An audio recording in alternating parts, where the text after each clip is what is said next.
Assalamualaikum warahmatullahi wabarakatuh. Kami dari kelompok 10, saya sendiri atas nama Helmi Zamrozi dan rekan saya yang bernama Herlangga Martadiansa akan menjelaskan tentang kompetensi dasar sosiologi kelas 12. Kompetensi dasar. Kompetensi dasar merupakan pengetahuan, keterampilan, dan sikap yang harus dicapai oleh peserta didik dalam menguasai standar kompetensi yang telah ditetapkan. Dengan demikian, kompetensi dasar merupakan penjabaran dari standar kompetensi yang ada. Kompetensi dasar sosiologi kelas 12 KD 3.1 memahami berbagai jenis dan faktor-faktor perubahan sosial serta akibat yang ditimbulkannya dalam kehidupan masyarakat. KD 4.1 menalar berdasarkan pemahaman dari pengamatan dan diskusi tentang perubahan sosial dan akibat yang ditimbulkannya. Pentingnya materi ini.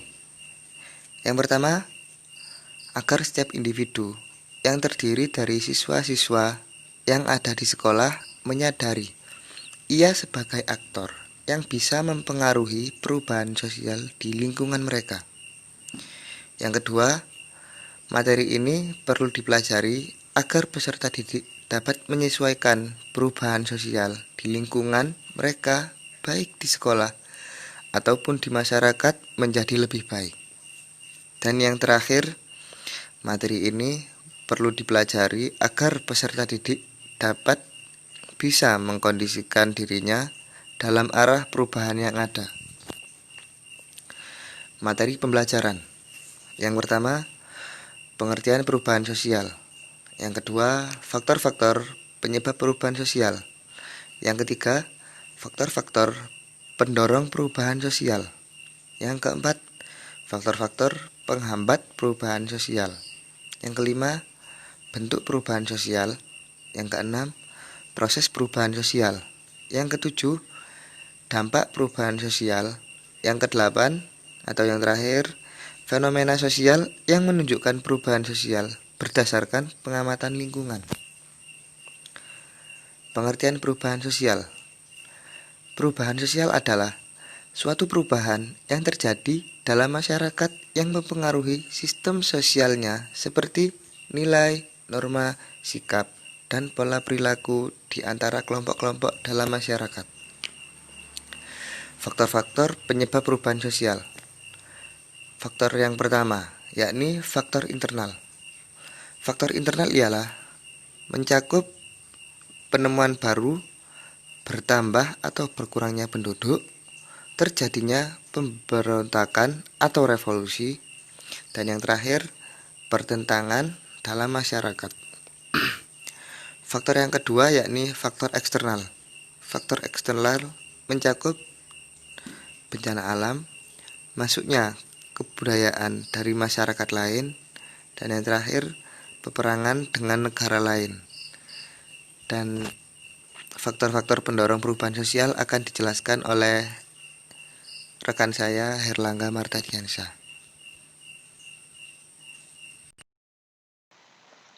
Assalamualaikum warahmatullahi wabarakatuh. Ya, perkenalkan nama saya Erlangga Martadiansyah. Saya di sini akan melanjutkan presentasi dari rekan saya yaitu Helmi. Sebelumnya terdapat faktor-faktor penyebab perubahan sosial yang sudah dipresentasikan oleh Helmi. Berikutnya yaitu terdapat faktor-faktor pendorong perubahan sosial. Yang pertama, sistem pendidikan formal yang maju. Pendidikan memberikan nilai-nilai tertentu bagi manusia, terutama membuka pikiran dan membiasakan berpola pikir ilmiah, rasional, dan objektif. Hal ini akan memberikan kemampuan manusia untuk menilai apakah kebudayaan masyarakatnya dapat memenuhi perkembangan zaman atau tidak. Dan yang kedua, sikap menghargai karya orang lain dan keinginan untuk maju. Penghargaan terhadap hasil karya seseorang akan mendorong seseorang untuk berkarya lebih baik lagi, sehingga masyarakat akan semakin terpacu untuk menghasilkan karya-karya lain. Dan yang ketiga, yaitu sistem terbuka dalam lapisan masyarakat, di mana status sosial dalam menjalin hubungan dengan sesamanya. Hal ini membuka kesempatan kepada para individu untuk dapat mengembangkan kemampuan dirinya. Selanjutnya yaitu toleransi terhadap perbuatan-perbuatan yang menyimpang. Di sini faktor pendorong perubahan sosial yaitu toleransi. Mengapa? Karena setiap individu yang mempunyai sikap toleransi akan mendorong perubahan sosial yang akan semakin maju. Kelima, ketidakpuasan masyarakat terhadap bidang-bidang kehidupan tertentu. Bahwa individu yang ada di dalam masyarakat merasa tidak puas terhadap hasil karya yang telah dibuat atau karya dalam bidang-bidang tertentu. Dan yang berikutnya yaitu penduduk yang heterogen.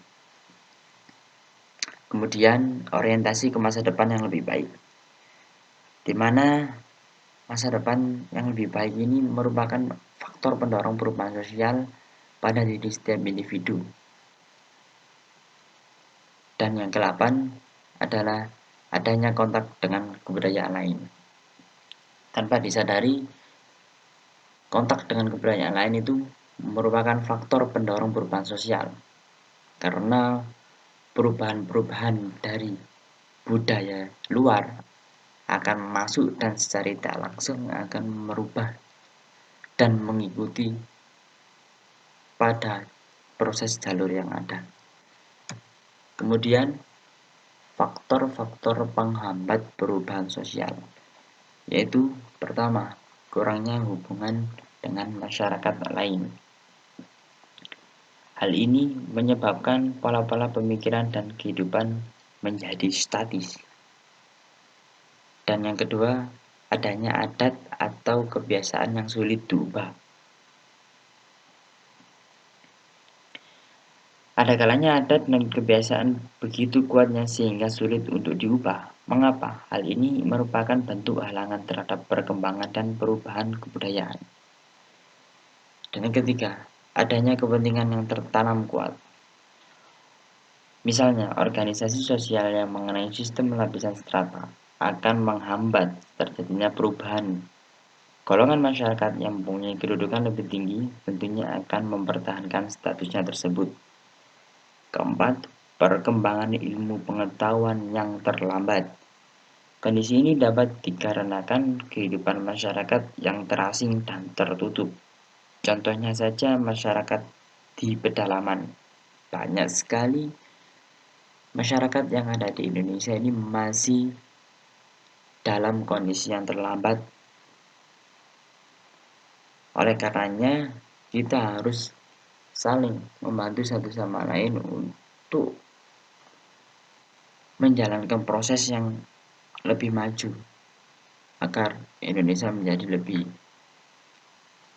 bersaing dengan negara-negara yang ada di sekitar. Dan yang kelima adalah rasa takut akan terjadinya kegoyaan pada integrasi kebudayaan. Kondisi seperti ini dikhawatirkan akan mengoyahkan pola kehidupan atau kebudayaan yang telah ada. Beberapa golongan masyarakat berupaya menghindari resiko ini dan tetap mempertahankan diri pada pola kehidupan atau kebudayaan yang telah ada. Keenam, hambatan-hambatan yang bersifat ideologis. Ketujuh, sikap masyarakat yang sangat tradisional seperti yang ada pada perkembangan ilmu pengetahuan terlambat ataupun rasa takut akan terjadinya goyaan saling terkaitan.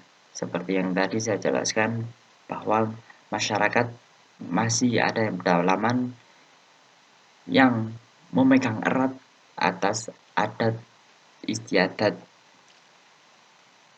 dalam lingkungan masyarakat mereka.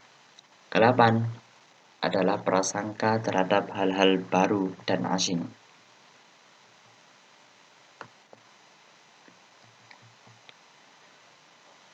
Bentuk perubahan sosial. Perubahan cepat atau dapat dikatakan revolusi. Contohnya saja revolusi Perancis. pada perubahan yang berlangsung dengan cepat ini menyangkut dasar-dasar dan sendi pokok kehidupan masyarakat yang ada di dalamnya. Seperti pada kasus revolusi Prancis tersebut, menempatkan pemerintahan baru.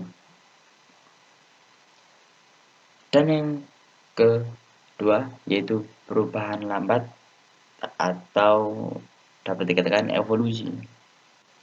Contohnya perkembangan sistem berburu atau meramu ke sistem pertanian yang lebih modern. Ini berbicara tentang sejarah yang pada masa itu mulai zaman praaksara hingga masa zaman batu logam sampai masyarakat hidup bertani. Dan yang ketiga yaitu perubahan besar. Perubahan ini mempunyai pengaruh yang sangat luas. Contohnya proses industrialisasi yang ada di Indonesia itu sendiri. Banyak segi-segi industri yang hadir di berbagai daerah Indonesia. Yang keempat yaitu perubahan kecil. Perubahan kecil tentunya hanya mempengaruhi dalam lingkup yang kecil juga. Contohnya saja dalam diri setiap individu, seperti hanya jika individu akan memakai model pakaian yang ia inginkan. Yang selanjutnya yaitu perubahan direncanakan. Bahwa perubahan yang direncanakan melalui suatu program yang tertentu atau terencana sehingga menghasilkan suatu perubahan yang memang ingin dicapai.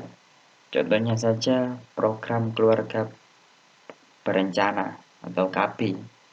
Dan yang terakhir adalah perubahan tidak direncanakan. Perubahan yang tidak direncanakan bahwa perubahan tersebut memang juga tidak dikehendaki oleh masyarakat. Perubahan yang tidak direncanakan berlangsung di luar jangkauan pengawasan masyarakat dan dapat menyebabkan timbulnya akibat-akibat sosial yang tidak diharapkan masyarakat. Contohnya pada masa pandemi saat ini, banyak berita-berita yang muncul seperti PHK yang menyebabkan pengangguran semakin meningkat pesat. Di masa pandemi saat ini, seperti halnya karyawan di mal, swalayan, tempat-tempat pembelanjaan, perusahaan swasta, bahkan banyak pegawai-pegawai yang dipecat tanpa akibat dikarenakan ekonomi yang menurun drastis.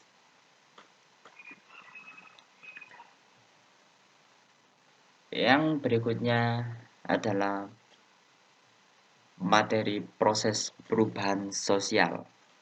Yang pertama, difusi. Difusi adalah proses penyebaran kebudayaan dari individu ke individu yang lain, masyarakat ke masyarakat yang lain, dan juga golongan yang satu ke golongan yang lain. Contohnya saja proses penyebaran budaya dapat dimasukkan ke dalam sejarah penyebaran agama Islam yang masuk ke Indonesia. Di sini proses penyebarannya melalui hal perdagangan, melalui kegiatan perdagangan. Bahwa pedagang Gujarat membawa agama Islam masuk ke Indonesia melalui perdagangan tersebut. Yang kedua adalah akulturasi. Seperti yang kita ketahui, akulturasi adalah proses perpaduan dua kebudayaan tanpa menghilangkan budaya aslinya. Yang ketiga adalah asimilasi. Ini berbeda dengan akulturasi atau dapat dikatakan lawan dari akulturasi tersebut, bahwa asimilasi adalah proses perpaduan budaya di mana terdapat dua kebudayaan yang telah menjadi satu sehingga menimbulkan kebudayaan baru dan menghilangkan budaya yang lama. Kemudian akomodasi. Di sini akomodasi adalah proses adaptasi, bahwa menunjuk kepada adanya keseimbangan dalam interaksi antara individu dengan kelompok. Dan materi selanjutnya yaitu mengenai dampak perubahan sosial. Di sini dibedakan menjadi dua, yaitu dampak positif dan dampak negatif. Yang pertama dari dampak positif, semakin meningkatnya taraf pendidikan. Kedua, meningkatnya toleransi masyarakat. Ketiga, pola pemikiran masyarakat semakin terbuka. Adapun dampak negatif dari perubahan sosial itu sendiri, yang pertama, terciptanya kesenjangan sosial. Kedua, meningkatnya tindak kriminalitas. Ketiga, masyarakat memiliki pola perilaku yang lebih konsumtif. Berikutnya terdapat indikator pencapaian kompetensi atau yang biasa dikenal dengan IPK, bahwa peserta didik harus mencapai standar kompetensi yang ada dan diharapkan bisa menyerap materi-materi yang diberikan oleh pembimbing.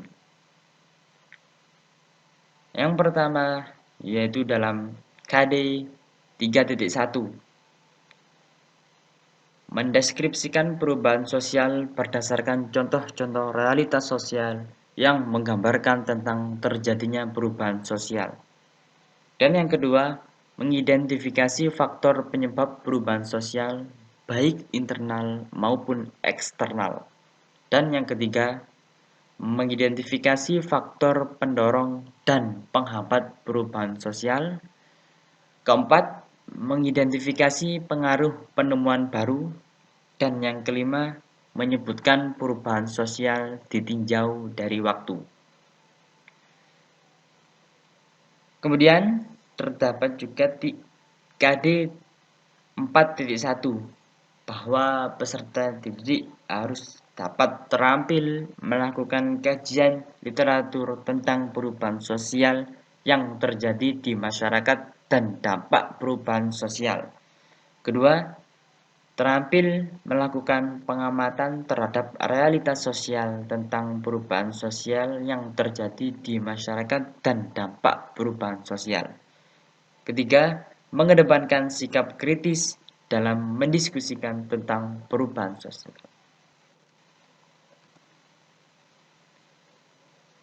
Sekian, terima kasih. Apabila ada salah kata yang kurang berkenan, saya sebelumnya mohon maaf, dan semoga kita dapat berjumpa kembali dalam keadaan normal dan sehat walafiat. Wassalamualaikum warahmatullahi wabarakatuh.